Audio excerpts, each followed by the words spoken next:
డబ్బు, అనారోగ్యం, ఉద్యోగం, వ్యాపారం, అప్పులతో బాధపడుతున్నారా? మీకోసమే manifesting miracles 11 days programme. Suman TV ప్రేక్షకులకు నమస్కారం. నేను అనలిస్ట్ మందిరి కృష్ణారెడ్డిని మాట్లాడుతున్నాను. ట్రంప్ విధించినటువంటి ప్రతీకార సుంకాలు జ్వాల ప్రపంచమంతా కూడా వ్యాపించిపోయింది. చాలా దేశాల్లో గగ్గులు ప్రారంభమైంది.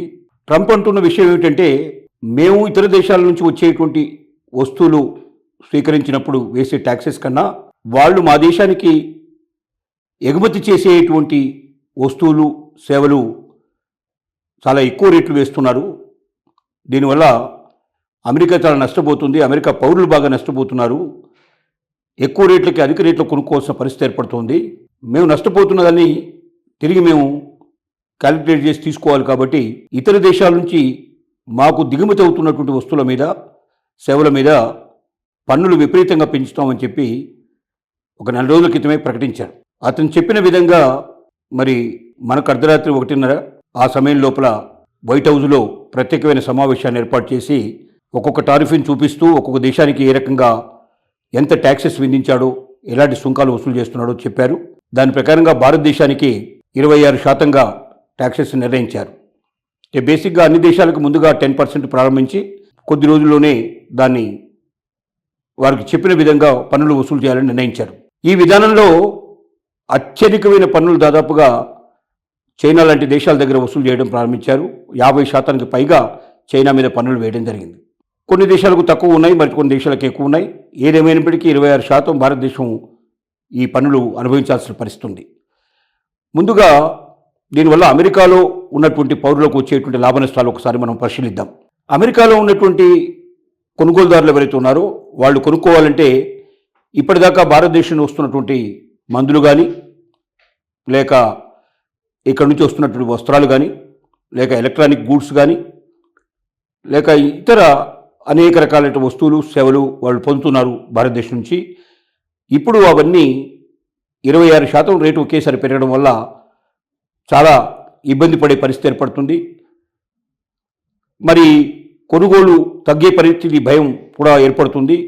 కొనుగోలు తగ్గినట్టయితే మరి దానివల్ల ఇక్కడి నుంచి ఉత్పత్తులు పంపగలుగుతారా లేదా, మరి వాటికి నష్టం చేకూరే అవకాశం ఉందా అనేది కూడా భారతదేశంలో ఉండేటువంటి ఎగుమతిదారులు ఎవరు ఉన్నారో నష్టపోయే ప్రమాదం చాలా ఎక్కువగా ఉంది.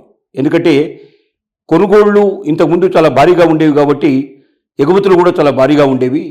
కానీ ఇప్పుడు ఎగుమతులు మీద సుంకాలు విధించడం వల్ల, అక్కడ దిగుమతి అవుతున్నటువంటి వాటి మీద సుంకాలు విధించడం వల్ల అక్కడున్న పౌరులు రేట్ ఎక్కువ అవడం వల్ల కొనకుండా రిజెక్ట్ చేసే అవకాశాలు ఎక్కువగా ఉన్నాయి. వారు కొనకపోయినట్టయితే ఆటోమేటిక్గా మరి అంత మేరకు ఎగుమతుల్ని నిలిపివేయాల్సిన పరిస్థితి ఏర్పడుతుంది. తద్వారా భారతదేశంలో ఉండేటువంటి వ్యాపారస్తులు చాలామంది నష్టపోయే అవకాశాలు ఉన్నాయి. ఎగుమతులలో విపరీతమైనటువంటి ప్రతిష్టంభన ఏర్పడే అవకాశం ఉంది.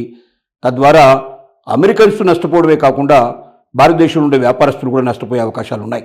దీని నుంచి బయటపడడం ఎలాగా అనేది మరి ఇక్కడ వ్యాపారస్తులు అనేక రకాల మార్గాలు ఆలోచిస్తున్నారు.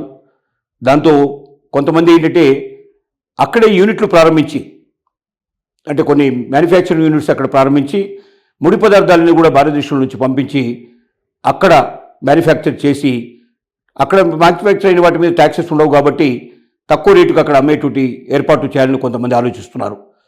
మరి కొంతమంది అక్కడ ఉన్నటువంటి పార్ట్నర్స్ను తీసుకొని వాళ్ళ చేత అక్కడ మ్యానుఫ్యాక్చరింగ్ కేంద్రాలు ఓపెన్ చేయించి ఇక్కడి నుంచి ముడి పదార్థాలు పంపించి అక్కడ మ్యానుఫ్యాక్చర్ చేయించాలనేటువంటి ఆలోచనలో మరికొందరు ఉన్నారు.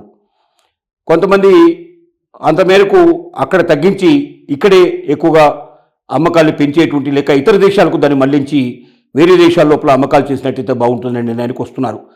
ఏది ఏమైనప్పటికీ భారతదేశమే కాదు, ప్రపంచంలో అన్ని దేశాలు ఒకేసారి ఒక ప్రతిష్టంభన పరిస్థితికి వచ్చాయి. ఇక మార్కెట్లు అయితే చెప్పడానికి వీల్లేదు.